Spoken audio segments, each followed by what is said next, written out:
Hi, I'm Mia Friedman and welcome to No Filter. Georgie Stone has always known she was a girl, in the same way that I've always known that I'm a girl, no question. But the difference is that her body has never matched her innate feelings about herself. Imagine that. From the time she could talk, Georgie told her mother she was a girl. That was when she was about 2. And it wasn't even a surprise to her mum or her twin brother Harry. Her dad, however, didn't react very well. Georgie is the youngest hero I've ever met, and I'll tell you why. As if life as a trans 15-year-old girl isn't challenging enough, Georgie has decided to come out openly and advocate for other trans kids, not just in the media, but in the legal system. She feels that by talking about herself and what she's gone through and what her family have gone through and continue to go through, and by showing a really positive story, that she can do so much for other trans kids. Georgie's fought some big fights against some massive obstacles. Think about what you were doing when you were 15. Probably nothing this impressive. Georgie's story is just so fascinating, and I wanted to talk to her along with her mother Beck, because although they've walked along the same path together, Beck's always been Georgie's fiercest ally and defender and supporter. But being the mother of a trans child is an incredible story in itself, and it's one that I really, really wanted to hear. Here's my conversation with Georgie and Beck Stone. Welcome, you guys. Georgie, are you on school holidays? Yes. How excellent. What year are you in now? I'm in year 10. So 2 more years to go. Mm-hmm. Yeah. How was the reaction to Australian Story? It was so phenomenal. Yeah, the reaction was really big. A lot of people at school were commenting on it. They really liked it. Just the family enjoyed it. My friends told their family about it. It just seemed, and such a positive reaction on social media as well. So I was quite surprised, actually. Yeah. Were you completely out before Australian Story? Yes, I was. I'd been out for about a year and a half, but I hadn't told lots of people. I was just like, whoever I told, I said, you can tell anyone. I don't really care. I consider myself out. But yeah, I think it was definitely Australian Story and a lot of the advocacy at the start of the year that we did, which really got everyone at my school at least to know that I'm trans. Tell me about the decision to come out a year and a half ago in that big way. Well, so Mum and I appeared in Four Corners in disguise, and because I didn't feel comfortable people knowing yet, but someone recognised me, someone at my school, and they were drilling me for information, wouldn't take no for an answer. So then I just finally had to say, yes, I am transgender. But she was really supportive. It was fine, and also, I suspected that she'd tell people, so I thought I'd rather I tell people than let her tell everyone. So I came out to my friends, 5 other friends, sorry. Came out to 5 friends, and I told them, you can tell whoever you want, I don't mind. And it was just such a positive reaction. I've never had that before. It just didn't seem like a big deal to them, which I was really surprised about and really happy about. So that's when I just realised that I could come out and it was safe to do so. How old were you when you had that conversation with your friends, and how did it go? I was 14, and it was quite incredible. I was really nervous beforehand. Like the night before, I was with Mum and I was in tears. I was thinking, I don't want to do this. And Mum said, well, you don't have to do this. But I have to do it. Yeah, I really felt like I wanted to. Yeah. So I sat them down and I asked them if they knew what transgender meant. And they said they did. And I said, well, I'm transgender. And they were just like, oh, okay. And that was it. And I got them to ask questions. They asked some really great questions, and it was actually turned out really well. And after that, I felt closer with them, and I felt more confident around them, and I think they felt closer with me as well. So it just did great things for our friendship. Had you practiced what you were going to say? and how you were going to do it? Yeah, I did. At least the start of the conversation, I practiced that a little bit. But it went better than I imagined, actually. So I was actually, after we started talking, I felt so much more comfortable than I thought I would. So Beck, it's great. I bet, Beck, that was a terrifying day for you, not being there. Yeah, no, to be honest, I trust that Georgie can handle herself in different situations, and I actually really trusted her friends. I think it was time, and that, you know, the night before when Georgie was having a cry and I said, you don't have to do it, it's entirely up to you. I trusted Georgie to know when she was going to be in a safe enough space to do it. And you came home and said the opportunity just presented itself. They actually found themselves in a part of the school that was quiet and the right friends as well. Right combination of I was friends. wondering, I didn't want to like take people away. I didn't want it to seem like something was up. It actually was just like the perfect. Yeah. It was exactly how I'd wanted it to be. So. And you said one of your friends said, that it makes all makes sense now. Yeah. And Because what did she Georgie mean had by been- that? People had been thinking something was up because I was pulled out of school for 2 days. I had an operation, long story, and they were wondering, what is it? And I said, I can't tell you, not yet. And also I'd been pulled out of school because sometimes I was going to the Royal Children's Hospital for my puberty blocker injections, and they'd just been wondering what it is. And she said she was wondering why I'd always wear board shorts when we'd go like to the beach or the pool. She wondered why You wouldn't get changed in front of them? yeah, oh well I would, but I'd be more reserved. I'd turn away. And she was wondering what it was, and she thought, oh, she must just be really shy or body image issues or something. But after that, she said, it makes sense now. I understand it.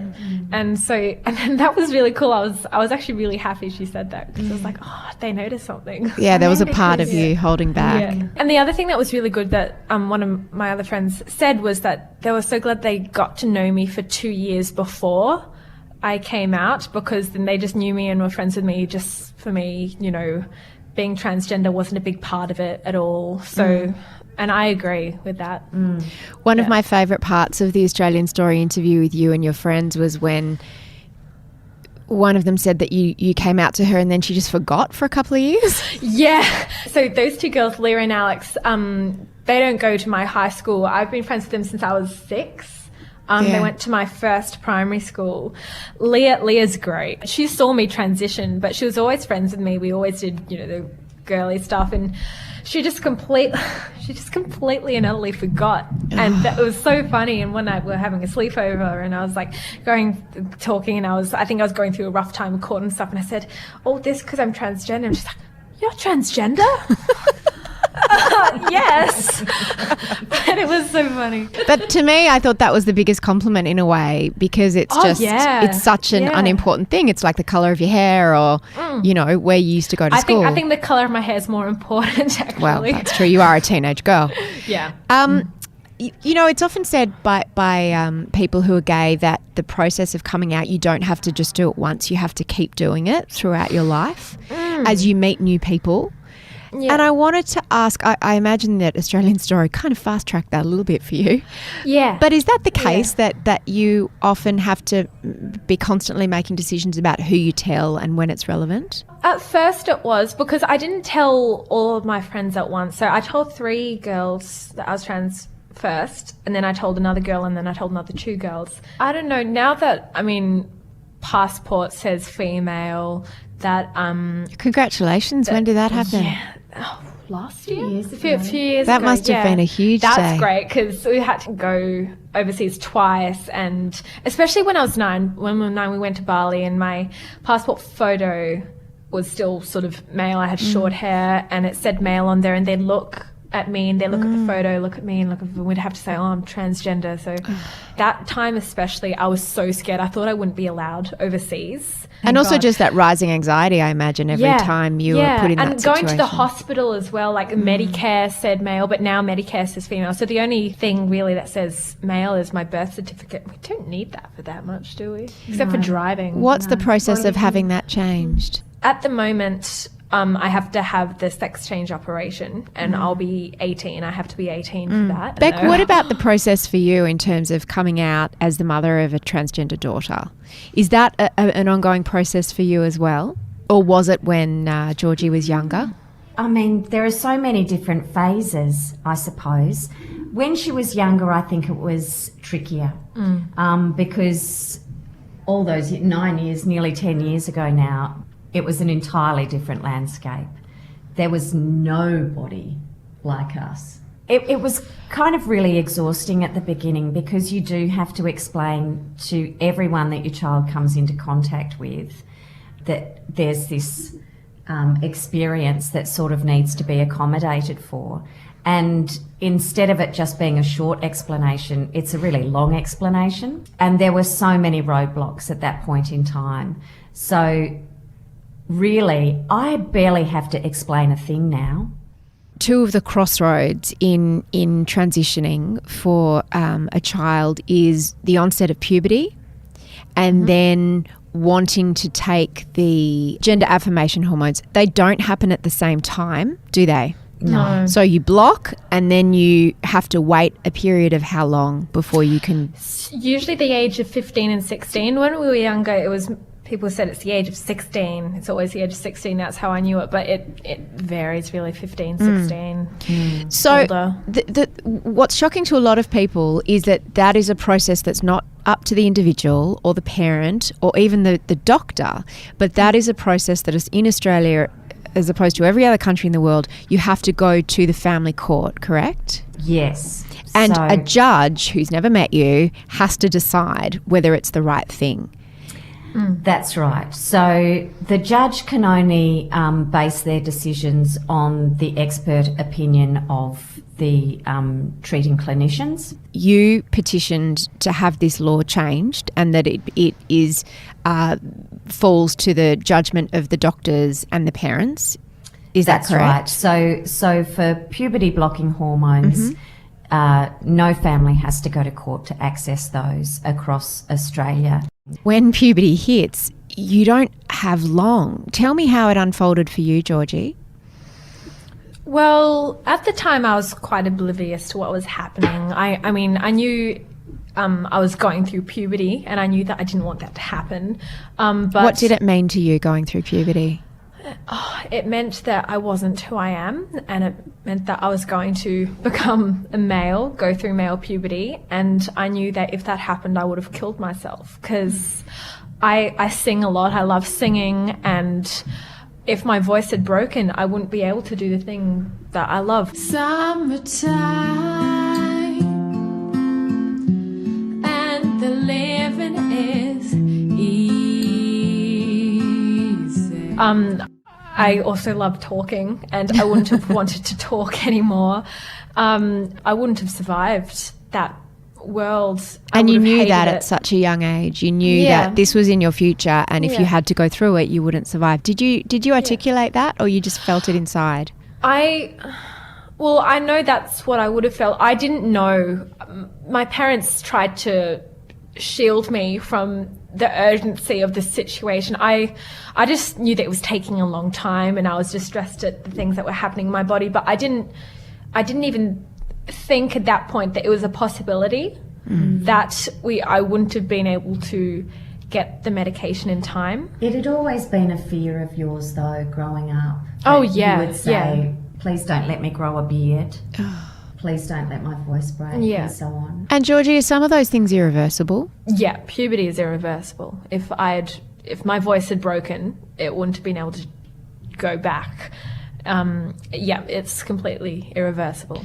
So the pressure of having to go through the court system to get access to some pills, injections? What even is it? Just Injections. some injections. Over what sort of period of time? Until I started going through female puberty. So the Right. injections there depends on the dosage and the type, because there are a few different and ones. it also depends on the young person. Yeah.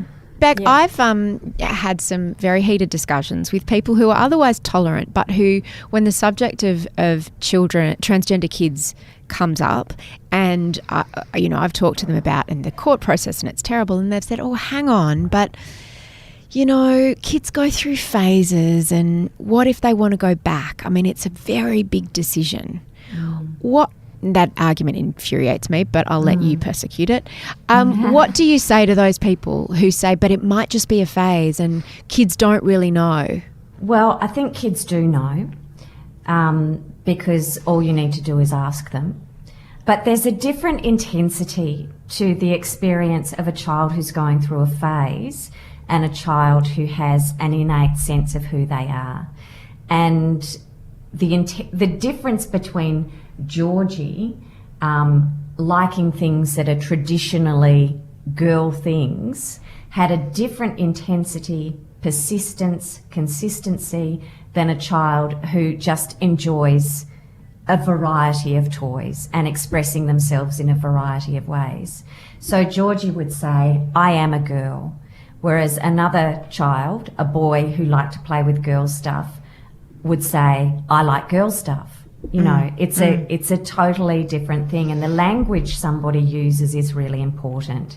Now, I would suggest that someone like Georgie, who's been saying that she's a girl since she was 2.5, is able to say at 10, 16, 18 that she is who she says she is. I don't know how long a phase people think, because that's it another needs thing. to be. I've been expressing myself as female since I was 2.5. A phase for a kid would be about like 6 months. Do you reckon? Yeah, Around about 6 months. or an afternoon, Yeah, exactly. or the length of But- time it takes to have a hashtag. Yeah. Another thing is, kids going through a phase don't say, "I want to kill myself if I'm not allowed to be who I am." That's not a phase. So that idea that kids don't know what's best for them, or kids don't know, and if kids are allowed, if you give kids free rein, they'll stay out all night and they'll eat chocolate for breakfast. Kids don't know what's best for them. What do you say to that? Look, I actually think kids just want to get on and have happy lives and be loved and play and learn and be supported and be understood, however they present in the world. I don't know a single kid who wants to waste a moment of their lives on something that's as intensely challenging as this journey is. There is just It's not the easy path. way.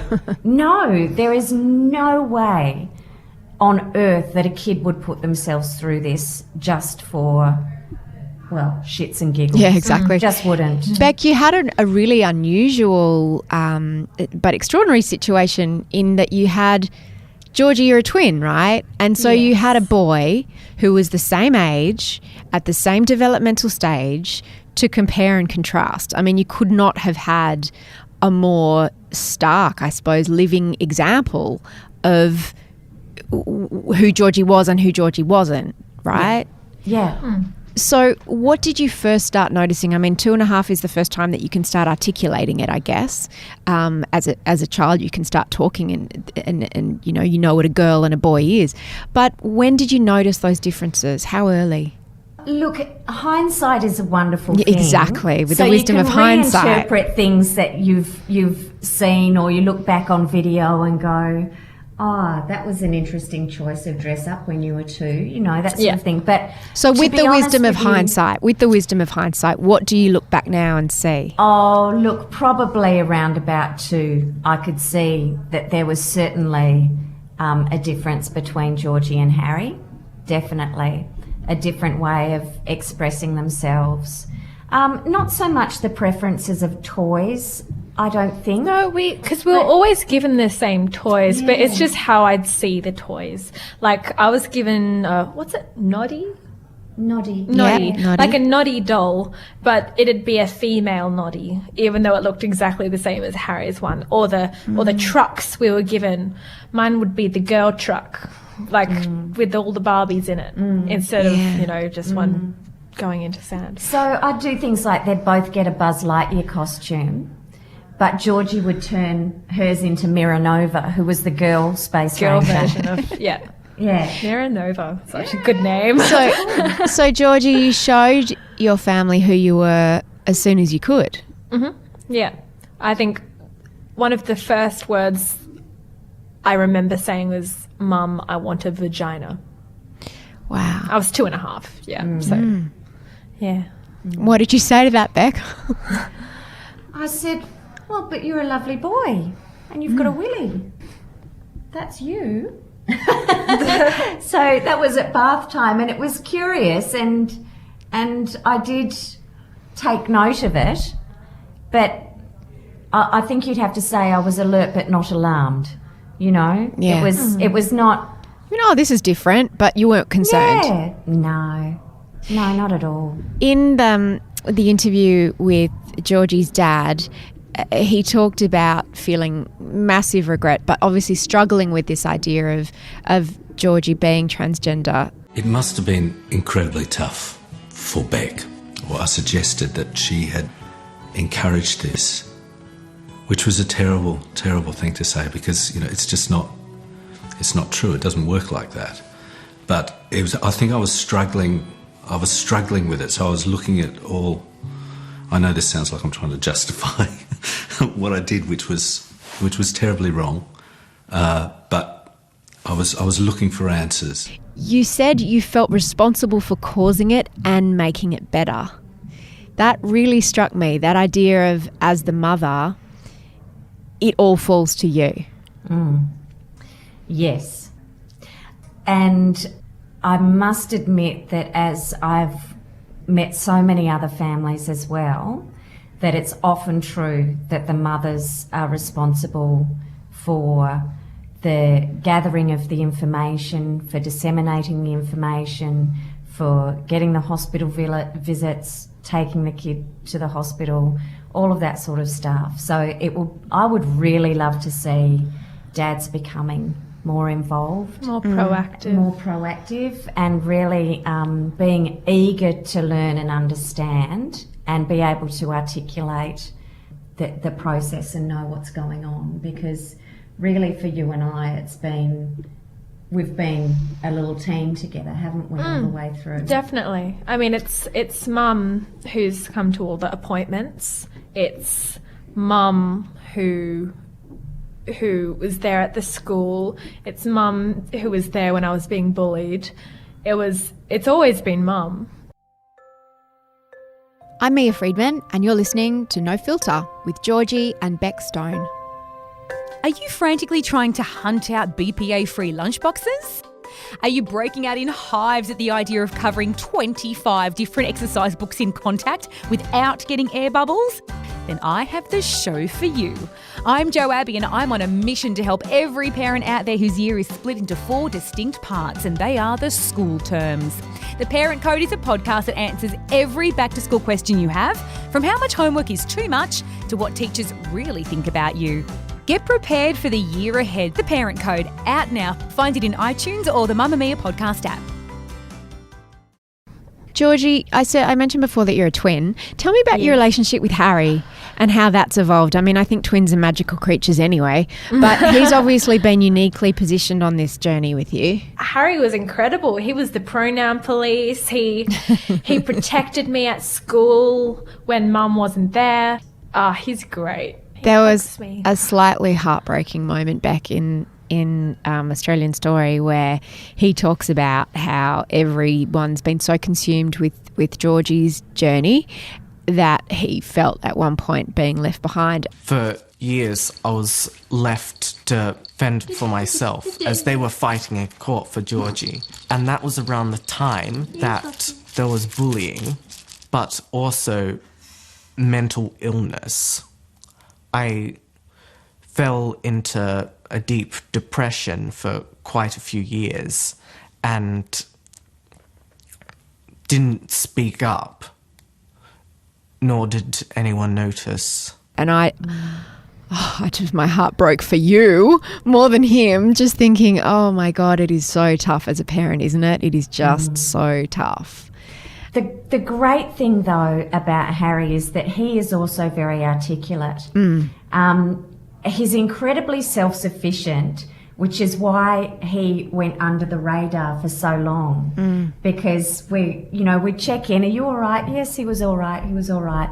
But he's a lot like we are. We're very, very strong people until we're not strong anymore. And he just hit the wall. And he cracked it one day and said, I feel like I'm see-through. I feel like you look straight through me. And it was after the first court case, but there had been a lot of stuff in the paper about, Jamie, which was the name of Georgie's case, and blah, blah, blah. Lots of hullabaloo, lots of attention. And even at school as well, at the end of grade 5, we apply for all these leadership roles like school captain, and I was made vice school captain, and Harry was overlooked. He was made library monitor, and and not even no one wants to be library and not even in monitor. charge. Yeah. And it was terrible. So he cracked it and said, I feel like I'm just see-through, and I said, you're absolutely right. So let's change it from now. And we did. But Harry is an incredibly thoughtful and sensitive young man. And when he got to year 8 at school, he had this big pubertal surge. And he started this developmental depression, he said. He's so articulate. He is. And so, we asked him, is it about your dad and I? Is it about Georgie? What's it about? And he said, no, I'm just trying to work out who I am. And he has got some really great male teachers at school, and they helped him too and said, we went through this stage as well. And this year he's really out the other side. This year he's thriving. Yeah. I mean, he's a very sensitive guy. He, if something happens, like he can't find his friends, he feels like left out. It's a bit paranoid whether his friends like him or not. I mean, same as me. I feel the same way. Teenage Just stuff. normal teenage. It's just Normal normal, teenage stuff. yeah. And he's really nice guy, and he doesn't want to hurt anyone. If he feels like he's hurt anyone, he'll just shut down. He'll be like, I'm awful. But he's beautiful. I was going to ask you, though, about teenage boys because generationally, what are young boys like when it comes to issues around, transgender and different sexualities and gender fluidity? You tell me, because older generations, I think there's a particular generation of man I've noticed who really struggles with it, and it's men. I don't know if you find that as well, Beck, but I find that it's men sort of 40, 45 plus tend to just not understand it. And I mean, Or not try and understand it. Not strive to find more information. They're the ones that when Caitlyn Jenner transitioned were very sort of, mocking's the wrong word. No, not even shocked, just disbelieving. Just the ones that sort of said, oh, it's a publicity stunt. Yeah. Just seeming to not understand the gravitas of it. But I want to know what teenage boys are like. Well, I'm not sure. All I can really know is Harry.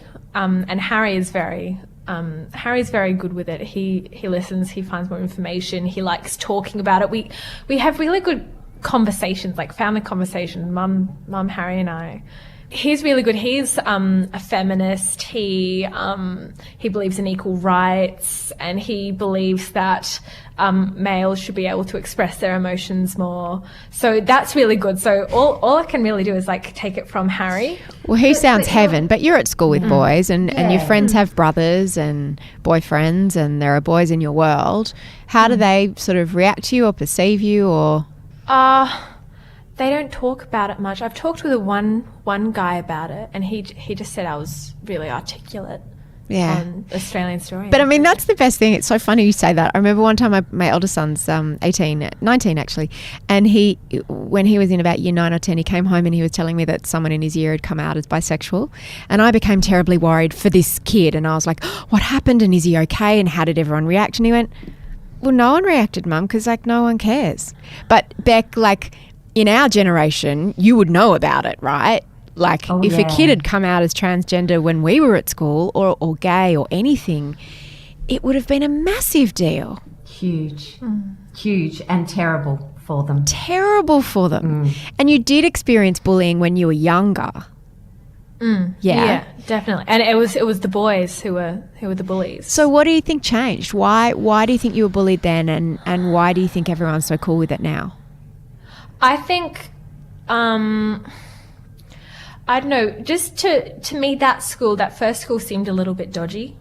And the kids there were very rowdy. They were very I was bullied, but I was in grade 3, and there were grade 5 boys who were bullying me. I'm sure they got it from the parents. They were very manly. There's just like macho, little baby alpha males. Yeah, and absolute dickheads. Little thugs.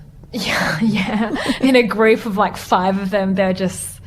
Ugh. Were you wearing girls' school uniform then? Were you presenting as a girl? First school, I wasn't really. I tried to become more feminine. I was wearing my hair.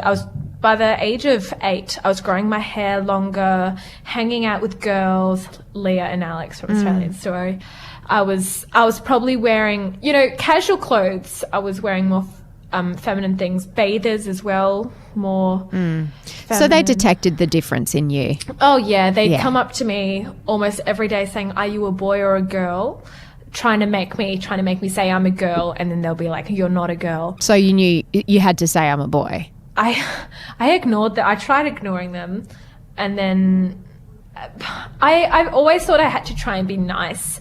So I was trying to make them understand. I'm like, I understand. I know you think I'm a boy. I was a boy, but I'm becoming a girl. And I didn't want to hurt their feelings, which is so weird because they were being so mean to me. Yeah. And I also think it's you're such a girl. You're people pleaser. Girl thing. Yeah, it is. Yeah, girls taught to be nice.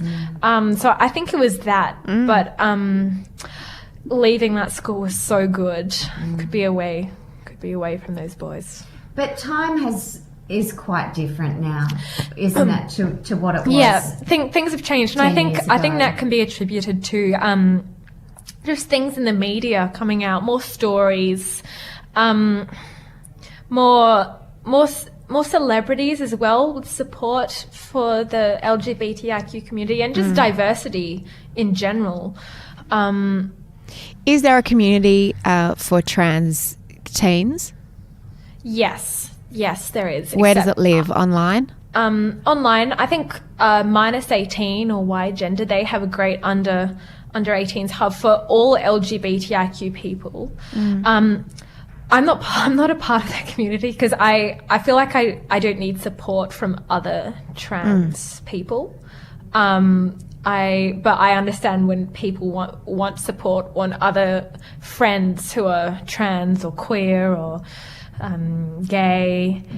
They need that, and that's understandable. And I feel like I probably would have wanted that when I was younger. But at this stage, I'm just like, nah, it's okay. It doesn't take up a big part of my life. It's just I'm trans and I'm an advocate, and that's what I like doing. I like helping, but I don't feel like I need the help. Georgie and Beck, do other parents and trans kids reach out to you? Yeah. In 2012, I founded the first peer support network for parents of trans kids, and I ran that until the end of last year, but I just didn't have time looking after the families to do the advocacy that really needed to be done. And in the time that I started Transcend to the end of last year, so many more groups had appeared, and Facebook is just full of groups now, people forming support groups. So I didn't feel like I needed to continue on with that.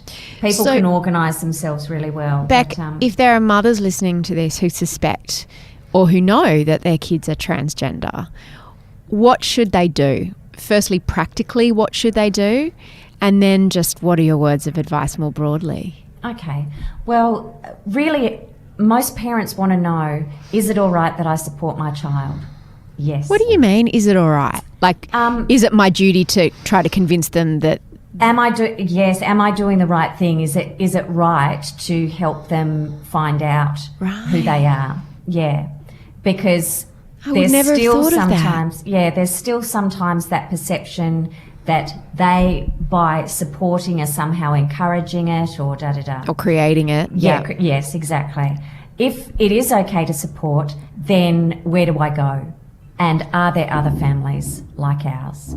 Where's a good place to start? Where's a good place to start in terms of looking for support? Well, you can go to Transcend and have a look at, there's a page which has all the resources that around the country. Is Transcend a website or a Facebook group? Yes, it's a website, but there's also a Facebook and an Instagram and a Twitter account. Oh yes, they're connected everywhere. But if you go to the website, you can follow all the prompts there. So lots of links to different organisations depending on the age of their child, because some children are well into adulthood when they actually come out, and parents need that support no matter what age their children are saying, "I've got something to tell you." There's a wonderful, wonderful podcast that I've been listening to by a woman with a transgender daughter who's about 4 now, and it's called How to Be a Girl. And she's doing it anonymously, and it's the most extraordinarily beautiful thing. And she tells a very similar story. Her child started saying, "I'm a girl," as soon as she could speak, and said, "Mummy, something went wrong in your tummy and can you put me back there so it can get fixed?" She talks about loving her daughter so much, but she also talks about feeling conflicted that she misses her son sometimes. And I wanted to know if that's something that you feel ever, or is there a sense that Georgie's always been Georgie? Yeah, look, that is a really common experience with a lot of parents, that they grieve for the son or daughter they feel that they've lost. It's not actually my experience though, because Georgie's been consistently Georgie.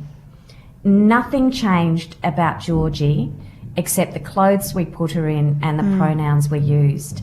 Everything else was exactly the same. And so I just feel like there's been this smooth consistency in my relationship with Georgie. I didn't have to adjust anything inside myself very much, because it's a funny thing about having twins. When you have twins, it's a high-risk pregnancy. Everyone's telling you it's a high-risk pregnancy and something abominable could happen. That must be cheering. It's called a vaginal delivery. Did you have a vaginal delivery with the both of them? Oh, my Lord above. Give you a ticker tape parade right now. So Hero. I was just grateful for having 2 live babies. For sure. And that continues to be true. Yeah. So I had 2 boys and I was thrilled with 2 boys. I was so proud. But I'm so proud anyway. Yeah. It doesn't matter. I never decked out my nursery or did anything like that was particularly gendered, and I didn't even do it because I didn't believe in that. I'm just really lazy. I hear you. I haven't had that experience, but I really respect and understand those people that do, because it can be really challenging. Yeah. And I think parenthood, if I can say something pithy about that. Go on. We often have really strongly held ideas about who our children are going to be and how we're going to parent them, even before they've arrived, with their personalities, with their differences, with their idiosyncrasies. That's so true, Beck. It is a surprise package. So I think if we can let go of our ideas and hang on to our integrity, then our kids are going to be in a better place. And I think they'll actually learn to be authentic and have integrity themselves, if that's the way you look at the world too. Beck, Georgie, it's been so gorgeous to meet you. I'm just so in awe of you both.